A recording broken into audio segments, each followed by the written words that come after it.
उसे मैं जेल में डाल दूंगा। अब हम लोग इनको अंदाज करना होगा कि यह अंग्रेज जो पढ़ने लिखने का सिलसिला दिया, यह अंग्रेज जो गली में सर उठाकर चलने का अधिकार दिया, यह अंग्रेज जो पुल पुलिया बनता था तो हमारे बेटे को दबाया जाता था उसको रोका, यह अंग्रेज हमारे लोगों को एक साथ बैठ करके और पढ़ने का अधिकार दिया, अपनी संपत्ति के रखने का अधिकार दिया। कानून नंबर 1795 कानून नंबर 11 दे करके वो हमको जूठा खाने से रोका। 1795 के पहले हम लोग जूठा खाते थे, हम लोग को निराटा खाना भोजन नहीं मिलता था क्योंकि संपत्ति का अधिकार नहीं था। तो हम ये पूछ रहे हैं आज के हमारे टीचर और विद्वान साथियों, जवानों से जो घटनाएं कल हो रही थी वह घटनाएं आज भी हो रही है। आप लोगों को ऐसा लगा था कि हम चुनाव में वोट किसी को दिए हैं और वह छल से वोट कहीं दूसरे जगह टर्नअप हुआ और प्रधानमंत्री मुख्यमंत्री दूसरे कोई बन गए। तो आप लोग को समझना होगा, संभलना होगा। हम किसी साथी से अगर यह पूछे, आपको जानकारी में बता दे, कोई ऐसा व्यक्ति का नाम बता रहे जो व्यक्ति कोई रोग नहीं था, स्वस्थ था, कोरोना से मर गया हो, ऐसा पूरे जिले में पूरे राज्य में कोई घटना नहीं मिलती है। परंतु इस कोरोना के नाम पर हमारे स्कूल बंद है। आप समझ सकते हैं जिस हथियार से दुनिया के सारे सीढ़ियां चढ़ सकता है, सारे चीज हासिल कर सकता हूँ, उसको बंद कर दिया। मॉल खुल गया, चुनाव हो गई, बाजार खुल गए, लेकिन स्कूल नहीं खुला है। एक पीढ़ी को स्कूल से इसने बाहर कर दिया। आज जो नेट पर पढ़ाई बच्चों को कुछ कुछ हो रही है, उन्हीं बच्चों में से आईएएस बना देगा, उन्हीं बच्चों में से बीपीएस बना देगा। हमारे बच्चे फिर जहाँ के तहाँ वही रह जाएंगे। यह टेक्निकल लड़ाई लड़ करके हमारे स्कूल को बंद कर दिया। जैसे पहले हमको पढ़ने पर जीवा काट लिया जाता था, सुनने पर कान में रांगा डाला जाता था, समझने देखने पर आंख फोड़ी जाती थी, सीखने पर अंगूठा काटा जाता था और पढ़ाने पर सर काटा जाता था, वह फिर काट को हमें दोहराया जा रहा है। और हम एक बात कहना चाहते हैं आप लोग से भाइयों, हमारे पास कुछ बच्चे पढ़ाने के लिए आया करते थे, उनकी उम्र 10 से 12 हुआ करती थी। मैं उन बच्चों से कहता था कि देखो तुम्हारे पास कुछ समय है, पढ़ो। और जब पढ़ लो, समय है तो कह रहे हैं, और जब समय तुम्हारे पास नहीं रहेगा तो न समय रहेगा न कोई कहेगा। यार यही हालात हो गई। जिस बच्चे को मैं कह रहे थे बिहार शरीफ से, वो घर लौट करके और ड्रेबी हाथ में लेकर के उसके पास समय चला गया और वो पढ़ नहीं रहा है। तो कहने के अर्थ यह आ रहा है कि 1927 में बाबा साहब ने ब्राह्मणों के द्वारा रचा हुआ मनुस्मृति को जला दिया था 25 दिसंबर को। इसी 25 दिसंबर को 1927 को बाबा साहब ने ब्राह्मणों के द्वारा जो चल रहा था विधान संविधान उसको जला दिए थे। और उसके बदले में वह ताक में है कि 2027 तक बाबा साहब का लिखा हुआ संविधान को जला करके फिर हम पर फतह पालेगा। तो फिर नाम 2027 के बाद न आपके पास कोई समय रहेगा और न आपको जागने के लिए कोई कहेगा। उसी बच्चे के तरह फिर कपड़ा उतर जाएगी आपकी, चश्मा और जूते उतर जाएंगे, गलियों में चलने के वक्त सर झुकाकर चलना पड़ेगा और नाली के पानी पीने के लिए आपको मजबूर किया जाएगा। इसलिए दोस्तों उठो, जागृत हो। ये समा देखते हैं, कोई जागरण होता है तो हजारों की भीड़ चली आती है, कोई नाच होती है तो 10,000 की भीड़ जम जाते हैं, लेकिन जागृति की बात होती है तो लोग अपना समय बर्बाद नहीं करना चाहते हैं। अब मत कीजिए समय बर्बाद। बाबा साहब जिस समय प्रताड़ित होकर के इस काम को कर रहे थे, आज तो हमारे साथ कुछ साथियों हैं, हम लोग के साथ कुछ साथियों हैं, तो हम लोग हतोत्साहित नहीं है। हम लोग अपने कारवा को बढ़ाता चलेंगे और यह अलग जगाते रहेंगे। हमारी उद्देश्य यही है कि जो सामने भाई बैठा हुआ है, जो पीछे भाई बैठे हुए, उनका बेटा बेटी डीएम एसपी बीडीओ सीओ बन जाए, ताकि हम भी चिट्ठी लिखे फोन करें तो हमको काम में आसानी हो जाए, कोई बेईमानी ना हो, हमारे काम सहूलियत ढंग से हो जाए। इसी उद्देश्य से, इसी स्वार्थ में अपने काम को छोड़ करके हम लोग अम्बेडकर मिशन के साथ आपके साथ जुड़े हुए हैं और यही चीज समझते हैं कि आप लोग भी जाग जाए। और हमारे भाषण से आपको कोई काम होने वाला नहीं है, सरकार के राशन से भी पेट भरने वाला नहीं है, बस भर सकता है तो केवल एक ही कारण से कि आपको विज्ञान परक शिक्षा संसाधन अपनाना पड़ेगा। और आप जान चुके हैं कि आपको पढ़ने से रोकने के लिए स्कूल बंद कर दी गई है, आपको पढ़ने से रोकने के लिए मावी शिक्षा कर दी गई है, आपको पढ़ने से रोकने के लिए शिक्षा का सिस्टम को खत्म कर दिया गया है। उस हाल में हमें क्या करना है? मैं खास करके उन साथियों से कहते हैं जो शिक्षा के पोस्ट पर हैं, जो शिक्षा के मंदिर में हैं, मैं उनसे कहना चाहता हूं, अब सरकार नहीं चाहती है, वो नहीं चाहे, चाहे या ना चाहे, आपके अपने बेटे भतीजों को पढ़ाना होगा। स्कूल खुले या ना खुले, कैसे पढ़ाना चाहिए वो आपको तरकीब निकालना होगा। और इस तरकीब के निकालने के लिए हम लोग को आगे आना होगा, सबको आना होगा, शिक्षकों को आना होगा।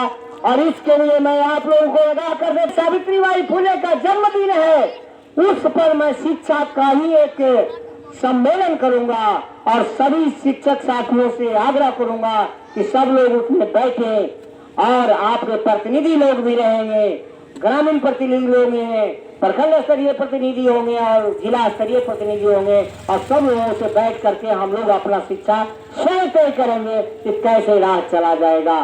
स्कूल तो बंद है। बाबा साहब की इन सब बातों को हम लोग अगर जीवन में नहीं उतार लेते हैं तो बाबा साहब की मूर्ति पर एक फूल चढ़ाने से हमें कुछ मिलने वाला नहीं है।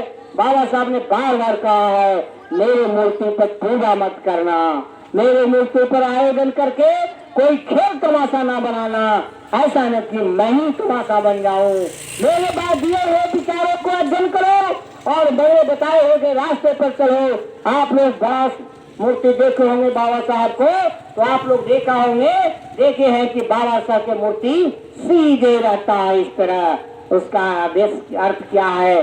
बाबा साहब का उद्देश्य है कि मैं संविधान लिखा है और संविधान का काम संसद में है, संसद में प्रवेश करो। लेकिन दुर्भाग्यवश संसद में जो हमारे लोग जा रहे हैं उनकी तो बोलती बंद है।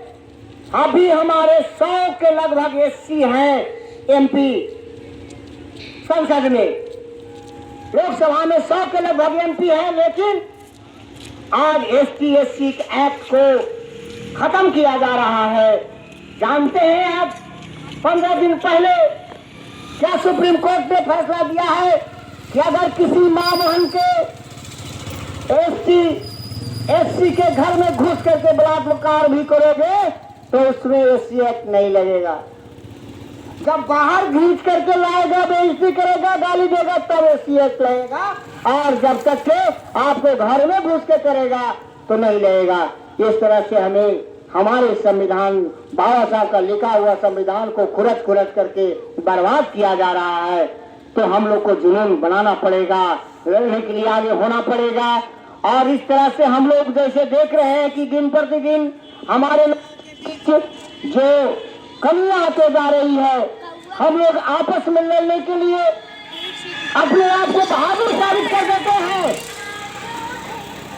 इस बच्चे को हम पढ़ने के लिए 30 से 40 किलोमीटर भेज देता हूँ, वहां पर कंपटीशन के तैयारी में वो फेल होकर के घर चला आता है और मुरेठा बांध करके अपने भाई भतीजा गांव वाले से कहता है, तुम्हारे से हम 1 इंची पीछे नहीं हटेंगे, भाई ये तो 35 किलोमीटर पीछे हट गया है और कहता है 1 इंच पीछे नहीं हटेंगे। तो हम ये चाहेंगे कि हमारे साथी लोग जिनको यह ज्ञान मिल गया कि यह शिक्षा से हम लोग यहाँ तक पहुँच पाए हैं, तो अब आपका कर्तव्य बनता है कि शिक्षा के कड़ी को कैसे आगे बढ़ाएं, समाज के कड़ी को कैसे जोड़ें, झगड़ा को कैसे बंद करें। हमारे लोगों को क्या हो रही है, हमारे लोग अपने पैसे को कहाँ खर्च कर रहे हैं। मान लीजिए हम 100 रुपये कमाते हैं, उसके 20% हम लोग दान कर देते हैं, बच गए 80 में से हम 30% दारू पी जाते हैं। अब हमारे पास केवल 50 बचे हैं, और वो दारू पीने से अगर चोट लग गई या किसी को मार बैठे तो कुछ दवा और केस मुकदमे में चले जाते हैं पैसा। तो उस हाल में आपका बच्चों का भविष्य नहीं बन सकता है। एक हमारे पत्रकार साथी झारखंड के बॉर्डर पर खड़ा एक सर्वेक्षण कर रहा था। उसने पूछा क्या नाम है? अनुज यादव। कहाँ जा रहे हैं? देवघर। क्या नाम है? फलनाराम। क्या नाम है? फलना राजवंशी। क्या नाम है? फलना कहाँ? इस तरह से जब उन्होंने 100 व्यक्तियों को पूछा तो 80 से 90 व्यक्ति इन्हीं लोग थे जो कांवर लेकर के पैर फुला फुला करके देवघर की ओर पत्थर पर पानी डालने जा रहे थे। उन्होंने लिखा रात को कि जब SC SC OBC के नार्गों के लोग, शूद्रों के लोग 100 में से 90 कांवर उठा करके 2-2 दिन तक पैर फुला करके 2000 रुपया खर्च करके देवघर जा रहा है, और अपर कास्ट के बच्चे हॉस्टल में कंपटीशन की तैयारी कर रहा है, किसका बेटा DMSP होगा? आपको यह सुनकर बड़ा आश्चर्य लगेगा कि जब अंग्रेज यहाँ थे उन लोगों ने जब परखा कि ब्राह्मणों के पास से अत्याचार के ही केवल जज्बा है, इसे न्याय करने की औकात नहीं है, इसलिए सभी जजों को हटा करके मात्र 100 में से 2 रहने दिया, 100 में से 2 को रहने दिया, 98 को हटा दिया। लेकिन आज आप जान लीजिए अंग्रेज के चले जाने के बाद आज 98% जज ब्राह्मण है, 76% DM है, 74% SP है, 300 कर्मचारी IAS रैंक का है PM हाउस में, उसमें एक भी ST SC OBC नहीं है। और वो नोटबंदी करता है कि फरेबंदी करता है वो अजय जी को पते नहीं। राष्ट्रपति भवन में 250 कर्मचारी हैं जो IAS रैंक का है, उसमें ST SC OBC का एक भी नहीं है। वो क्या करता है वो राम जाने, सब राम पर छोड़ दिए है। और ये बात जान लीजिए, कहता है कभी कभी एक सिंह जी की बच्ची फोन कर रही थी, व्हाट्सएप पर डाल दिया था कि आज तो DM को DM कहते हैं, कहाँ हमारे पास भेदभाव है, तुम पढ़ो, तुम काहिल हो, तुम्हारे पास हाथ नहीं है, कमाओ खाओ, तुमको कौन मना करता है आरक्षण मांगता है। मैं उनको लिखा कि बहन जी एक विदेशी आर्जा बहन जरा तो ये भी ध्यान दो कि हमारे राष्ट्रपति जिसको थल सेना, वायु सेना और क्या उसे कहते हैं जल सेना, तीनों सेना हाथ बांध के खड़ा रहता है कि क्या आदेश देंगे। भारत के जनगणना में पहला व्यक्ति होता है वो पहला नागरिक, और उस व्यक्ति को यही पूरी में जाने के बाद पति पत्नी के साथ अंदर से घसीट करके बाहर ब्राह्मण निकाल दिया। और वो बेहाया क्या बोला, शर्म लगती अपने राष्ट्रपति महामहिम को बेहाया कहने में। कहा मुझे मंदिर में पूजा करने का इच्छा ही नहीं था। इस तरह से हमारे देश में अत्याचार हो रहे हैं। अगर बाहर की बात छोड़ दे तो मुख्यमंत्री रहते भरे हमारे जीतन राम मांझी को जहां गए वहां से भुलाया गया। अरे जीतन राम मांझी के छोड़ दीजिए, अखिलेश यादव की बात सुन लीजिए। जब अखिलेश यादव कुर्सी पर से हटे तो जोगी के आने से पहले कुर्सी को गौमूत्र और गंगा जल से धुलवाया गया। भाई किस देश में आ गए जन्म लेने के लिए हम लोग? किस देश में आ गए जहां पर 10 वर्ष के ब्राह्मण 70 वर्ष के वकील, इंजीनियर, डॉक्टर, PM, विधायक को नहीं प्रणाम करता है? किस देश में आ गए भाई? मेरा खाना मेरा घर कहता, तुम रुको मैं पहले खाऊंगा। और हमारे बेहाया लोग, हमारे बेवकूफ भाई और ना समझ भाई कहते ये परंपरा है। रात में हमारे एक साथी कह रहे थे परंपरा है। हम कहा परंपरा तो धोती पहनने का था, हमारे चाचा धोती पहनते हैं, तो फुल पैंट पहन के कैसे हम घूम रहे हैं? परंपरा बैल से खेत जोते का था, ट्रैक्टर करने से लेके आ गए। परंपरा है, निभाइए ना परंपरा। अरे परंपरा है सीखने का, परंपरा है समझने का, और परंपरा है जानो तब मानो का।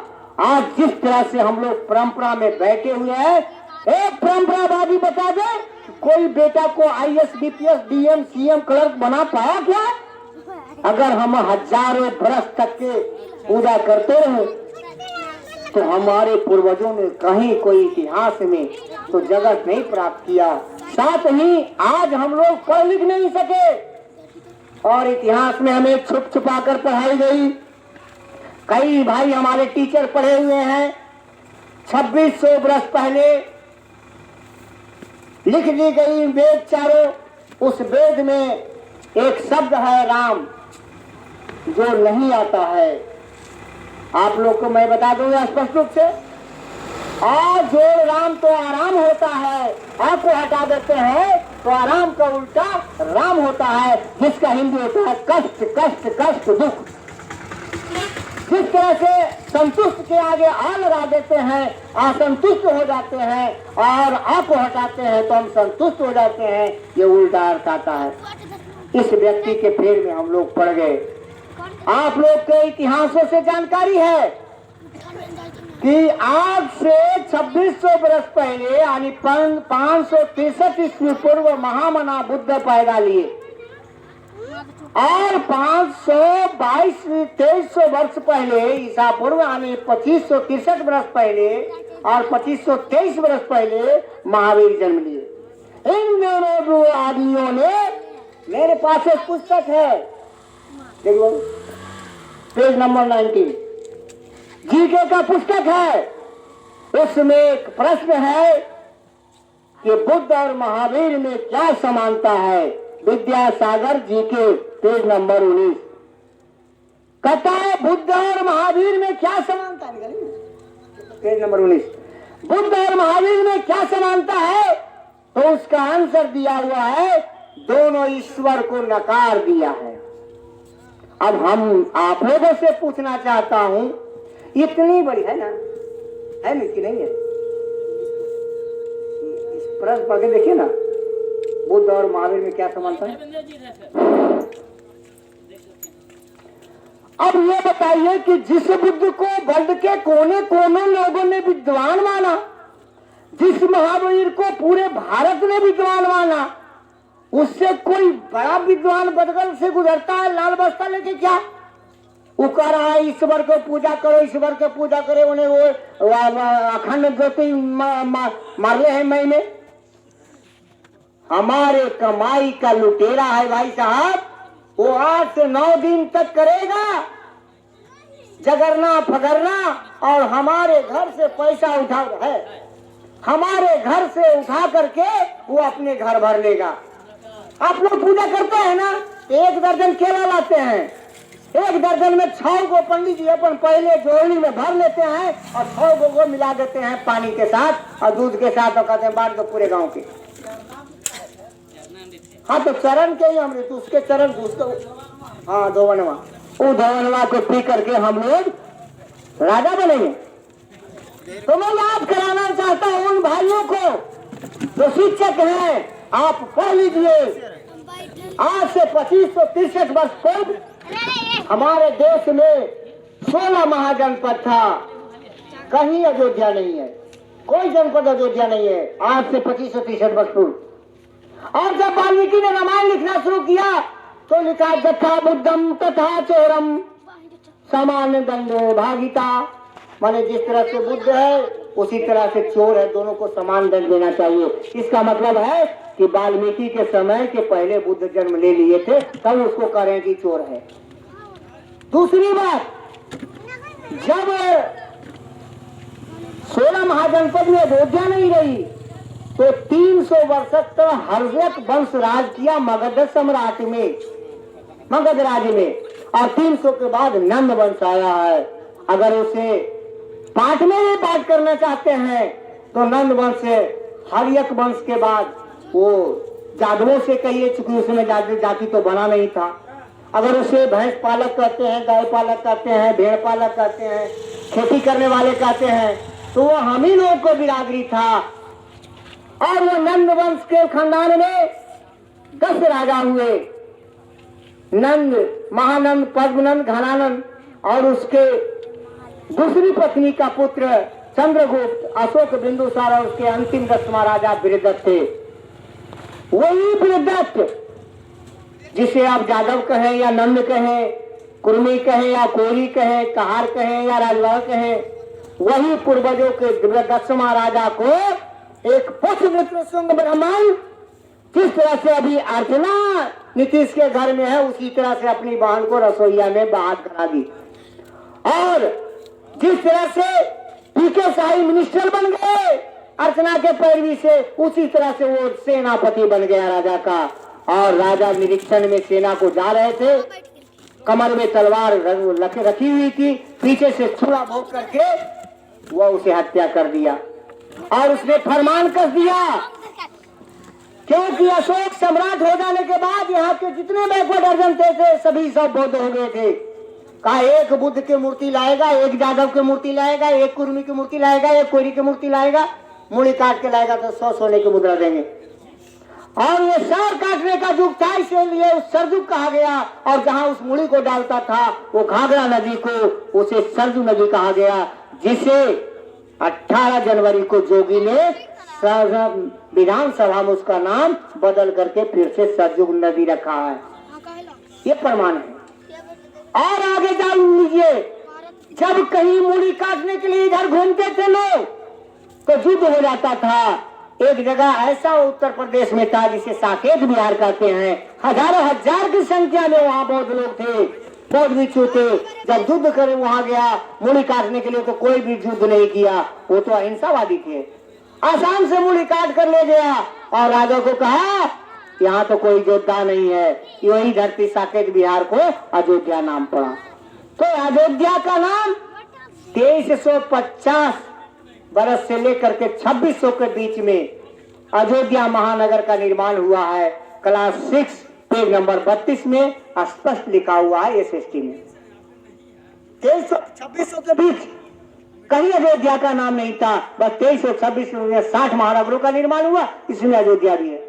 चलिए, मैं इस बात को इसलिए कहना चाहता हूं कि जो जाति में हम लोग लड़ रहे हैं, इस जाति को बनाने वाला वह पुष्पमित्र शुंग है, जिसे हम लोग राम कह करके ग्रंथों में पढ़ा करते हैं। यही राम है जो आपके परदादा को छुरा भोग के मारा है, जिसे हम लोग इतिहास में पुष्पमित्र शुंग नाम से जानते हैं। राम कभी भारत में पैदा नहीं लिया। यही आपको हत्या करने के बाद आपको सर काटने के लिए 100 सोने की मुद्रा देता था, और उसके बाद इसने जातियों को में विभाजित कर दिया। 6743 जातियों में हम लोग बट गए। डीएनए टेस्ट कराया गया तो ब्राह्मणों का और इनके साथी और हैं जो 3 भूमियार लाला जी, इन सब का जो डीएनए यूरोप से मिलता है, जो 30,000 किलोमीटर बाहर है हमारे देश से। हमारे देश के महादेश के नहीं है। और ये हमारे देश में हमारे बाप के माथा पर, हमारे माथा में चिप्स घुसा करके वो राज कर रहे हैं। अब ये राज करने के लिए जब हमारे लालू प्रसाद जैसे लोग आते हैं, बाबा साहब जैसे लोग आते हैं, तो उसको या तो जेल में बंद कर देता है, नहीं तो नीतीश कुमार जैसे अर्चना दे के फंसा देता है। अब फंसे रहो, फंसे रहो, फंसे रहो, या तो मरो और नहीं तो मेरे कब्जे में रहो। यही इसकी सिद्ध है। हम कहते हैं वह कितना पढ़ा लिखा व्यक्ति है, कितना काबिल व्यक्ति है कि 10 वर्ष के बच्चे और हमारे अनाज पर पड़ने वाला हम पर आंख दिखा रहा है। हमारे विधायक जैसे आदमी को प्रणाम नहीं करता है, रामेश्वर बाबू जैसे आदमी को प्रणाम नहीं करता है, बद्रीवत्ता को प्रणाम नहीं करता है, राजेंद्र बाबू को प्रणाम नहीं करता है, और वह कहता है कि हम ब्राह्मण हैं। और भाई ब्राह्मण का कभी हिंदी करके देखा है, सर्टिफिकेट करके देखा है? ब्राह्मण ब्राह्मण सबको जानते हैं सुअर, और ये सुअर का विचार का है। और सुअर तो कम से कम वो गंदगी खाता है, गंदगी खाता भी है, गंदगी फैलाता भी है। समझ लीजिए, जिसको सवेरे सवेरे ये मिल जाए उसका दिन भर के नसीहत खत्म, संस्कार खत्म। अगर जिसके गांव चला गया उसका गांव का संस्कार खत्म, और जिस घर में हिल गया उसका पीढ़ी दर पीढ़ी खत्म हो जाएगा। कभी उस घर में विद्वान पैदा नहीं लेगा। अगर विद्वान पैदा भी लेगा मर्जी के अनुसार चलेगा। हमारे यहाँ क्या कलर का डीएमए नहीं हो जाते हैं, हो जाते हैं तो वही करता है। उधर का ऑफिस में रहेगा, नीचे आ जाएगा तो यहाँ आरती दिखाते। तो आरती दिखाने से हमारे बाल बच्चों को पीढ़िया को सुधार देगा क्या? एक चाचा हमारे घर जोतते जोतते इतना समय पार कर दी, एक बेटा को एसपीडीओ में क्लर्क नहीं बना पाए। क्या कमी था हम लोग के पास? हम लोग के पास सोच की कमी है। और अगर बात बताते हैं, आप लोग ज्यादा परेशान कीजिएगा तो हम लोग कहना बंद नहीं करेंगे, शर्म से झुक जाएंगे। ये मेरे बाप, मेरे चचा मेरे सच्ची बात को नहीं मान रहे, मैं क्या करूं? तुम बढ़ो नहीं। बाबा साहब ने कहे हैं कि कहते जाओ, सच्ची बातें कहते जाओ, कहते जाओ, एक दिन जरूर सुनेगा।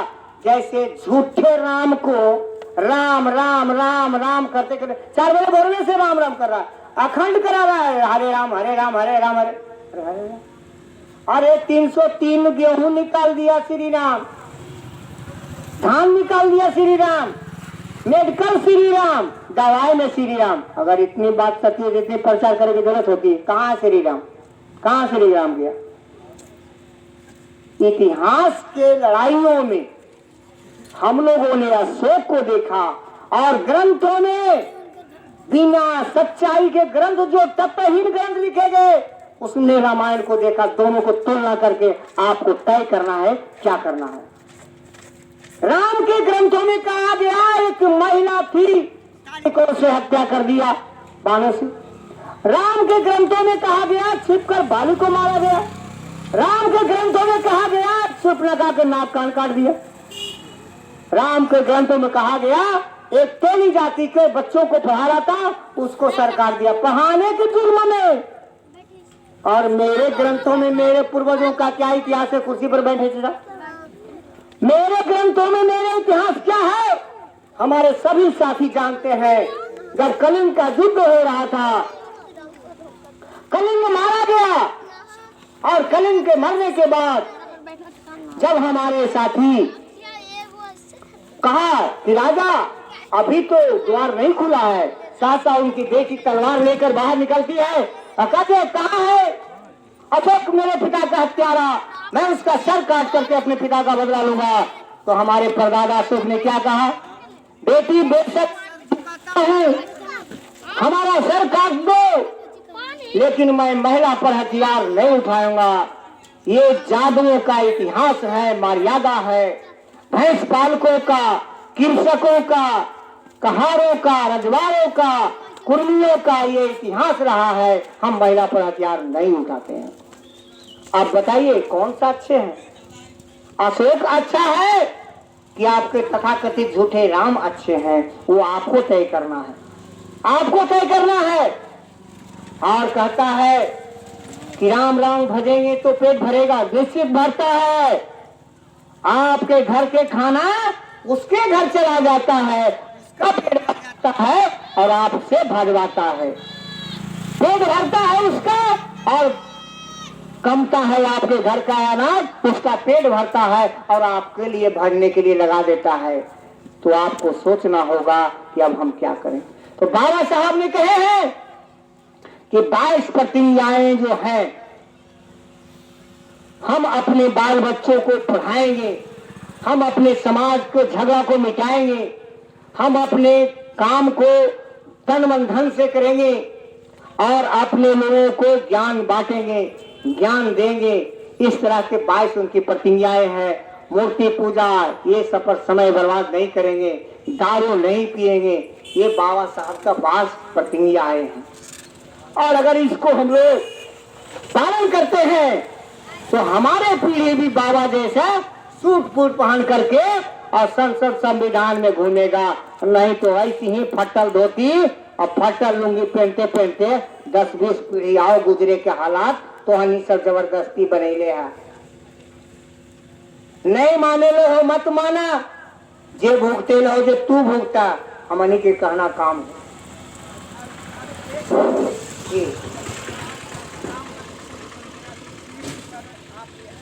हाँ, अब इनकी बातों से मैं थोड़ा सा इनके बता देते हैं।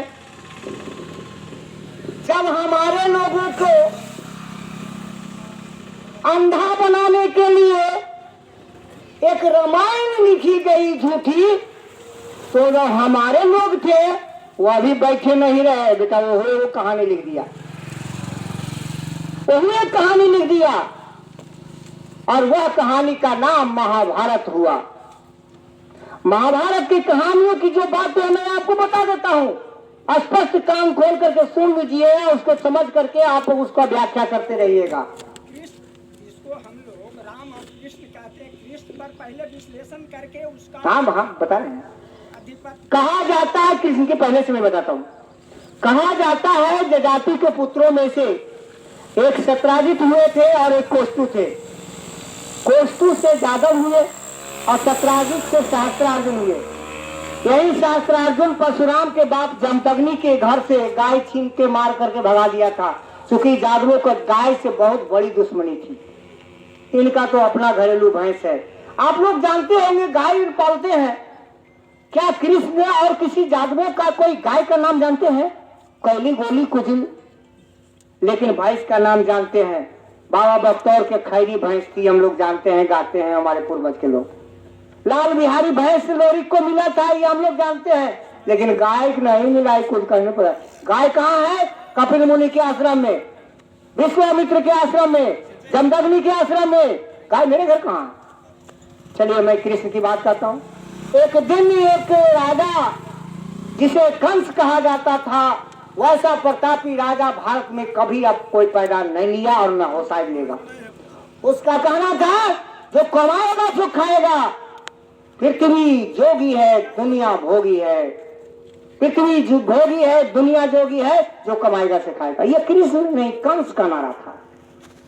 जब इनके डर से ब्राह्मण लोग भागा करते थे, इंद्र लोग भागा करता था कंस के डर से, तो कंस ने नारद को बुला के कहा इस पर कैसे राज होगी। कहा जब ये डरेगा तो न मरेगा, जब डरेगा नहीं तो मरेगा कैसे। तो उसी डरने के ख्याल से उसको भेजा गया, तो कहा कि तुमसे जो पैदा लेगा वही तुमको मारेगा। अरे वाह साहब, हमसे जो पैदा लेगा हमको मारेगा, क्या मारेगा? कहा कि इसीलिए मारे, जैसे तू अपन बाप के राज छीन करके गद्दे पर बैठ गया मुलायम सिंह से हटा करके अखिलेश, वैसे ही तोरो बेटवा है तो तोरो हटा दो। तो ये मोटे दिमाग वाले समझ गए। तो कुछ दिन के बाद ये कहा के चला गया। कुछ दिन के बाद ये कहते हैं अच्छा था, हम बेटे में पैदा न करूं तो मारते कैसे। जरासंध के 2 बेटी कीर्ति और सुकृति से इनकी शादी थी, लेकिन ये बेटा पैदा नहीं किया।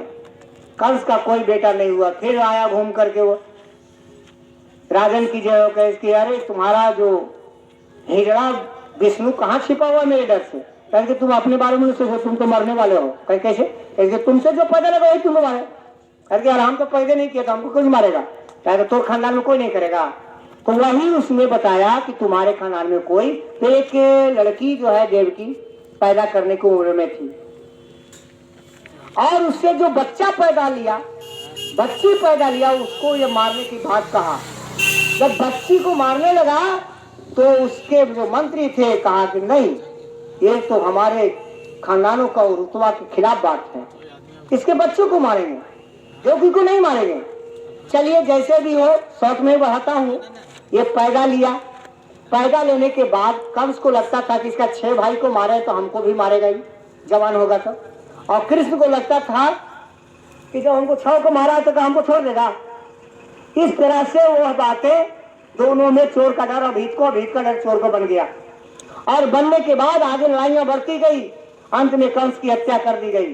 कंस की हत्या करने के बाद कृष्ण अपने गुरु संदीपनी के पास जाते हैं और गुरु जी को प्रणाम किया। गुरु जी कोई आशीर्वाद नहीं दिए और गुरु जी ने कहा कि देखो तुम्हारे पूर्वजों के साथ समुद्र मंथन में कैसे बेईमानी हुई है। समुद्र के मंथन से 14 रत्न निकले, लेकिन तुम्हारे पूर्वजों को क्या मिला? केवल 20 और 17 रत्न उठा कर ले गए। 13 रत्न उठा करके देवता ले गए, ब्राह्मण ले गया, और एक रत्न मिला आपको 20 जो केवल शंकर को पीने के मिला, बाकी 13 उठा के वो ले गए। तुम्हारे पूर्वजों के साथ यह अत्याचार हुआ है और तुमने उसको मार दिया। जो हमारे राज्य के अंदर में ब्राह्मणों के अत्याचार से वो रोके हुए था कंस, उसके घर से वो घूमता नहीं था हमारे क्षेत्र में, उसको तुम मार दिया। तुम आशीर्वाद के लायक नहीं हो। कृष्ण को बहुत सदमा हुआ और हाथ उठा के कहा, जो आप लोग महाभारत में जानते हैं कि महाभारत की युद्ध होगी, हम किसी पक्ष से नहीं रहेंगे और हथियार भी नहीं उठाएंगे, लेकिन युद्ध होगा। जब दोनों भाई घर में कुश्ती करते थे, प्रैक्टिस करते थे, तो कहानी चलती थी हस्तिनापुर का। तो कहा, हस्तिनापुर से तुम्हें क्या लेना देना कन्हैया? तो नहीं बाबू, हस्तिनापुर से तो मुझे लेना देना है। और उस समय याद कीजिए, जब कृष्ण रुक्मिणी को हर कर लाया था, उस समय पूरे देश के राजा लड़ने के लिए आया था, मात्र यही दो भाई था। भाई ये भगवान थे,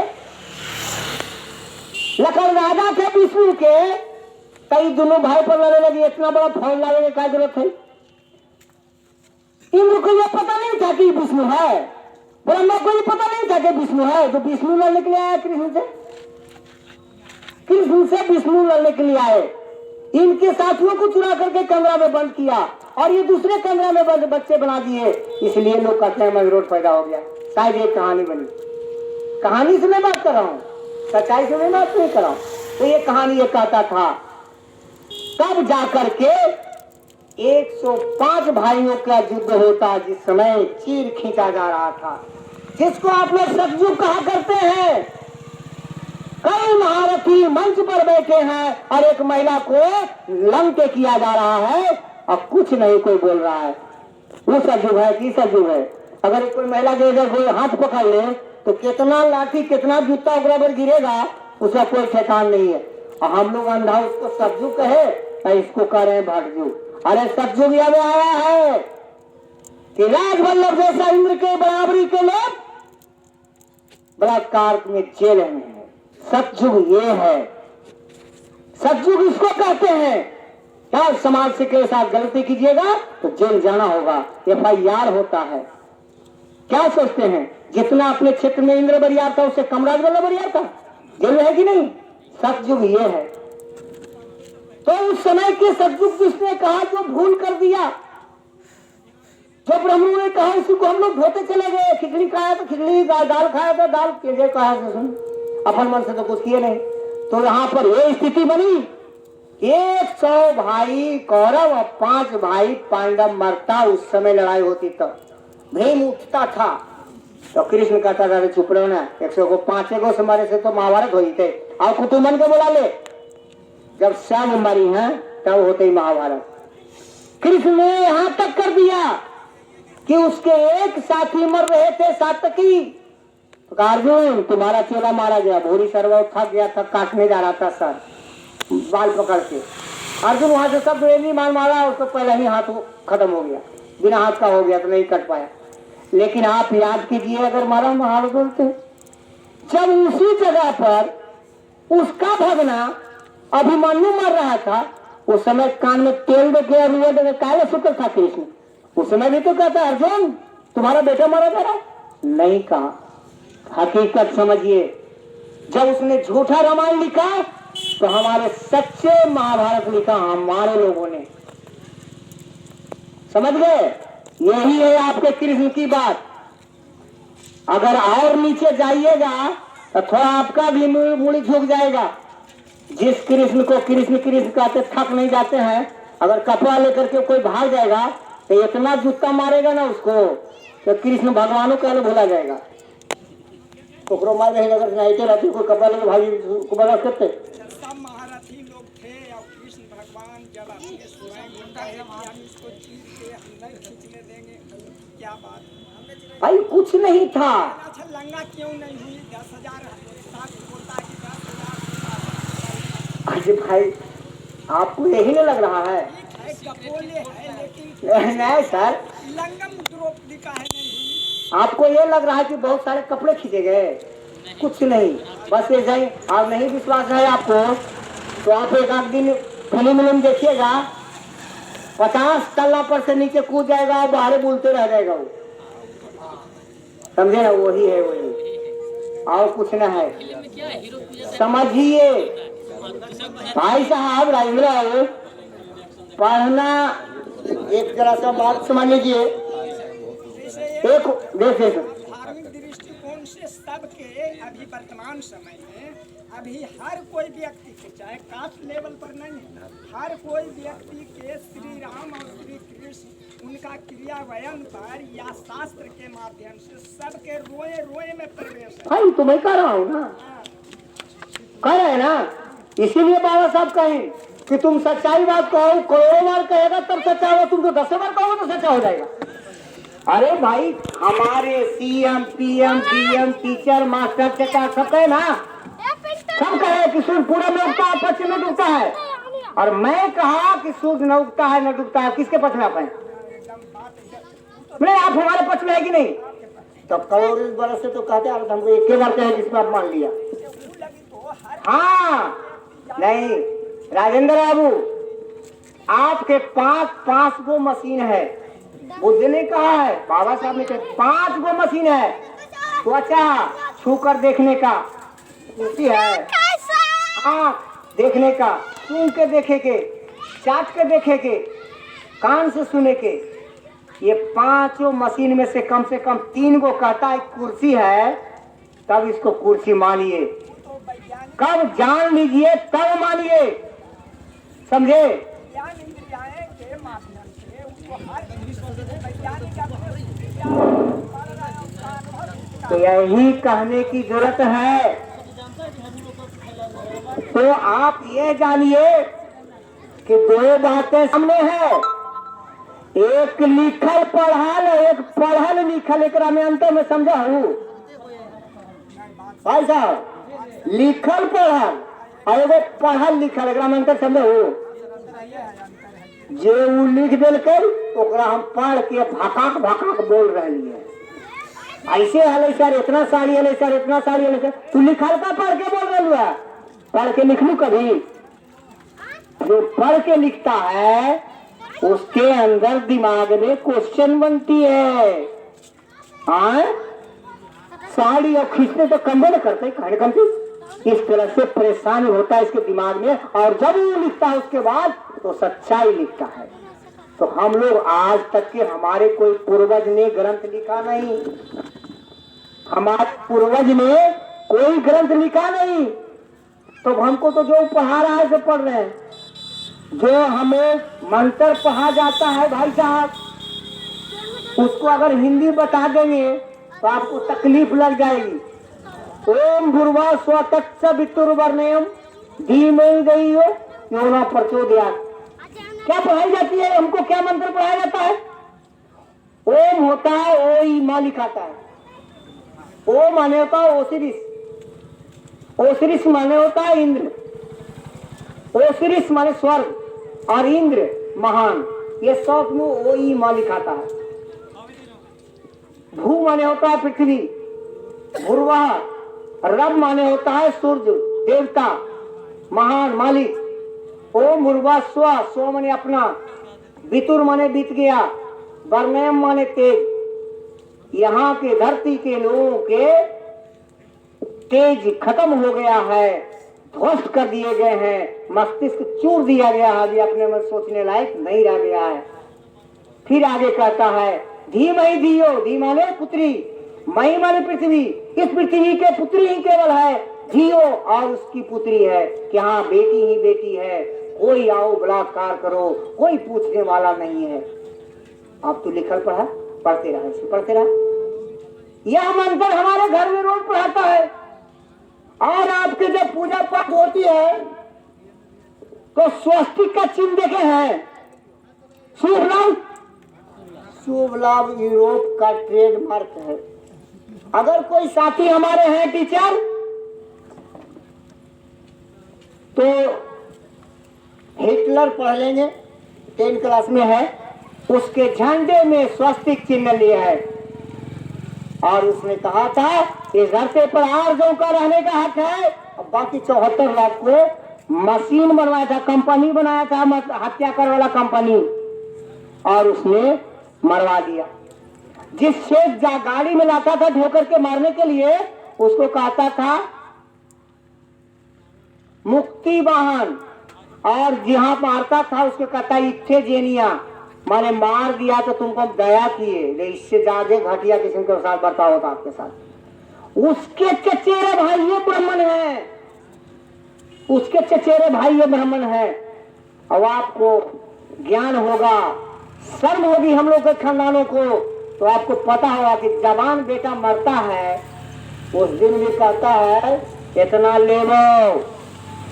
समझ में नहीं आता, कुछ समझना चाहिए। दुख में रहता है वो और कहता है इतना ले लो तब ही काम कर लो।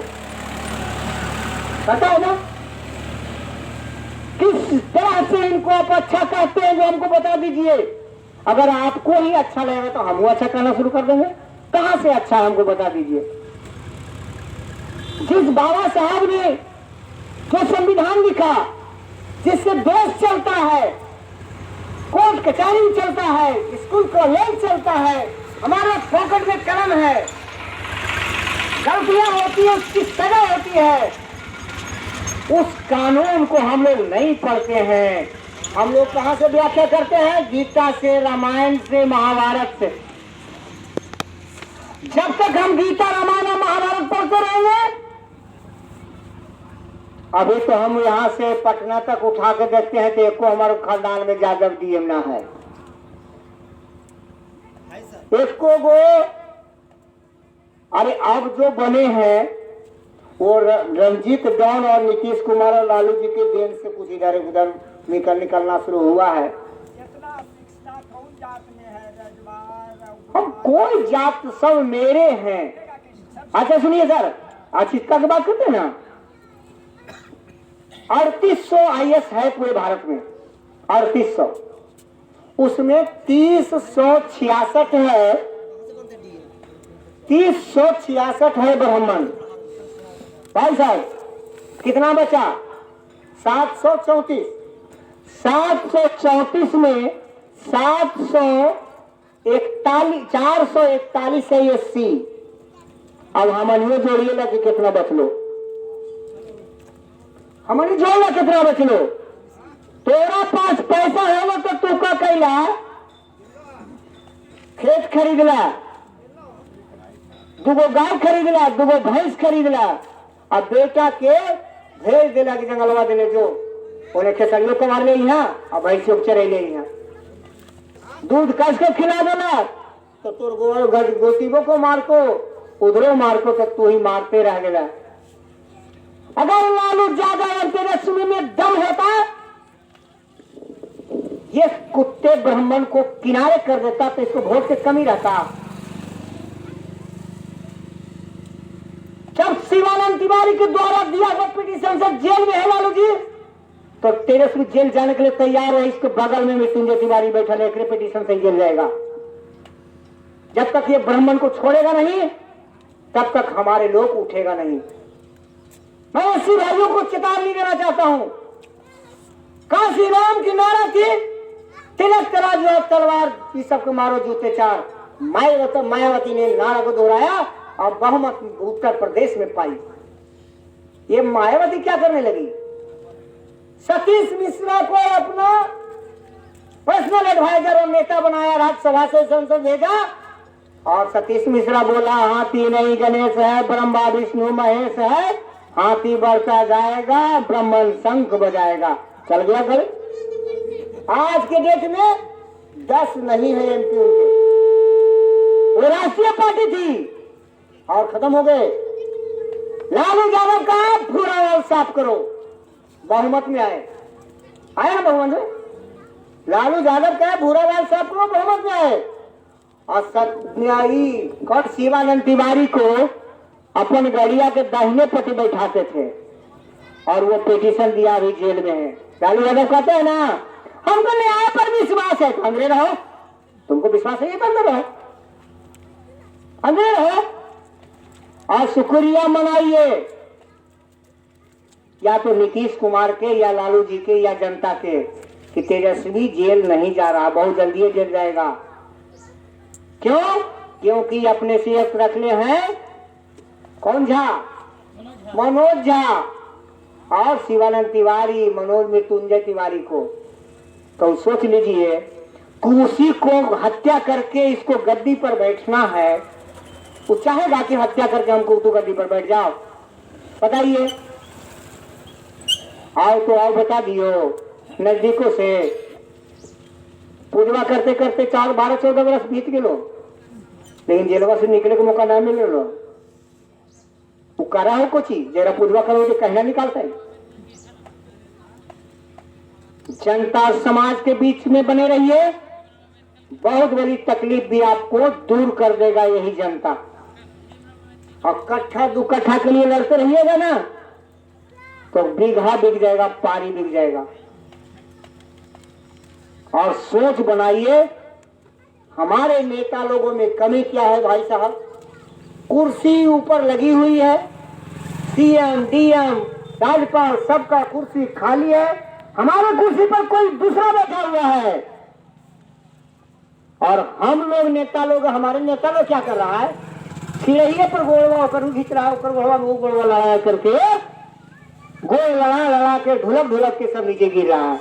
चाहे वो नीतीश कुमार हो या लालू जी हो या तेजस्वी हो या अखिलेश हो, मायावती हो, सुशील मोदी हो, सब ऐसे गिर रहा है। इसको यह पता नहीं है कि देश मेरा है। जिस दिन आप लोग को समझ में आ जाएगा यह देश मेरा है, ये घर मेरा है, ये रोड मेरा है, ये साम्राज्य और भारत मेरा है, ये ब्रह्म बाहर से आकर के हमारे देश में भिकमंगे हम पर राज कर रहा है, उस दिन ये भिकमंगा का स्वतः समाप्त हो जाएगा। कोई कहता है ब्राह्मणवाद जाए वाला है, हमको लगता है ये सब ब्राह्मणवाद जो है घंटा और महीना नहीं रहेगा, 1 मिनट में गायब होता है। जिस दिन हमारे लोग अपने से छोटा ब्राह्मण को प्रणाम करना बंद कर देंगे, उसकी गिनती गिनती शुरू हो जाएगी। और हम लोगों ने जो तय किया है, जो हम लोगों ने अनुभव किया है, शायद आप साथियों का बहुत समय ले चुके हैं कि 2027 में वो हमको पटक देगा, या 2027 के पहले 7 वर्ष के अंदर में उसको हम देश से कान से पकड़ कर बाहर निकाल देंगे, या तो हमको वह स्वतः फिर से बिना कपड़ा के कर देगा। लड़ाई इसी आर पार की है। 7 वर्ष बस टाइम है, या तो वो हमको पटक देगा, फिर से वैसे पहुंचा देगा जैसे बाबा साहब को नाली को पानी मिलता था, बिना कपड़ा के माँ बहन हमारे घूमती थी, वैसा कर देगा, अन्यथा उसको कान पकड़ के बाहर कर देंगे। और ये जान लीजिए कि मैं दावे के साथ कहता हूं, मैं बाहर करूंगा, हम लोग बाहर करेंगे, हमारे लोग बाहर करेंगे। उसका मैं उदाहरण बता देता हूं। 2014 तक 3000 लोग भारत से पैसा लेकर बाहर निकला था। 2017 में 17,000 हो गया, 14,000 भाग गया। वो सबको पता हो गया है कि हाँ अब लाख जितना ही खाली मिलना है। बाबा साहब के संविधान ऐसा है कि जेजा जाएंगे मुझे कान पकड़ के हिट के मारेगा। समझ गए ना? अब पिटाई के कारण बन गया है इस लोग को।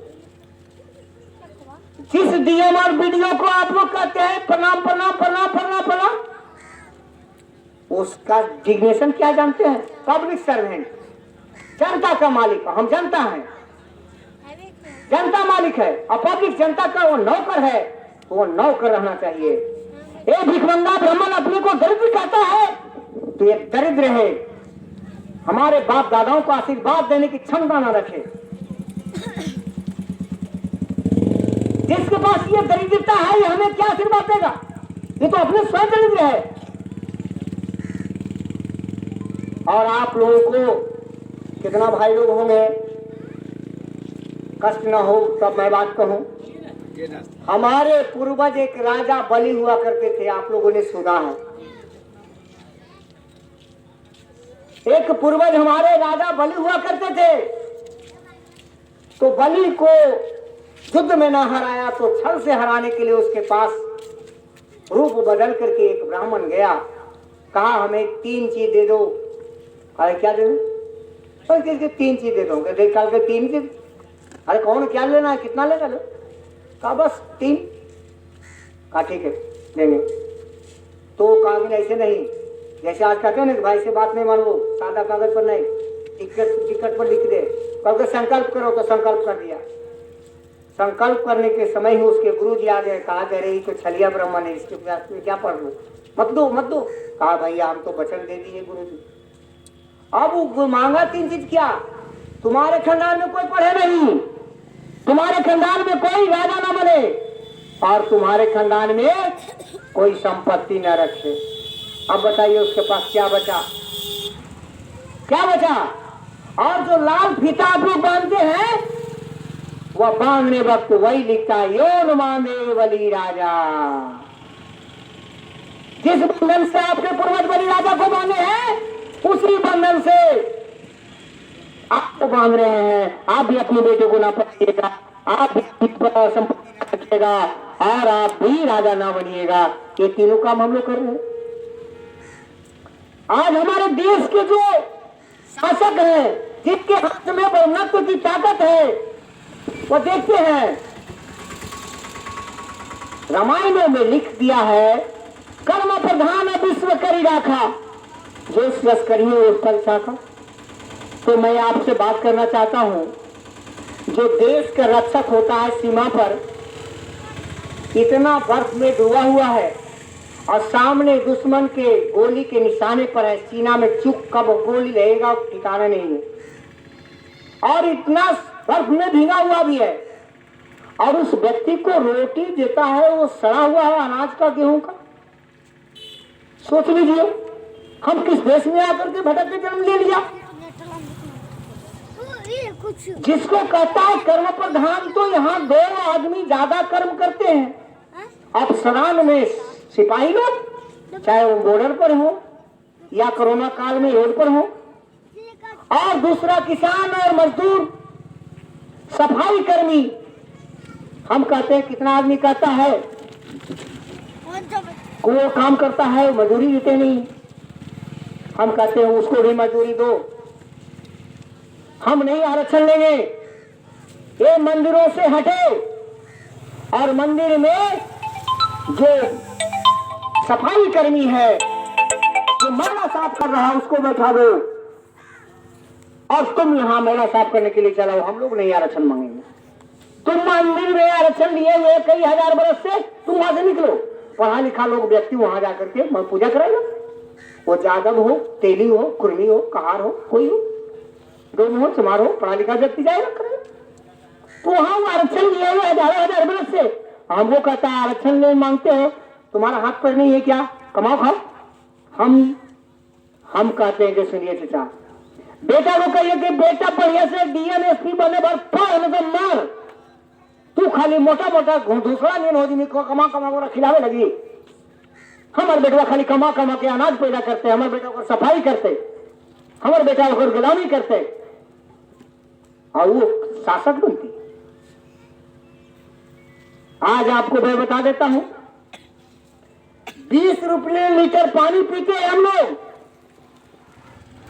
और 16 रुपये धान गेहूं है, और पनिया है 20 लीटर, और 1 किलो गेहूं डालने में 30 लीटर कम से कम पानी लगता है। तो गेहूं का कितना उम्र है? दूध जिसको हम लोग कर रहे हैं, बड़ा मेहनत से करते हैं। एक गाय अगर शहर में रखिएगा तो 3 जगह बांधे पड़ेगा। 8 वर्ग फीट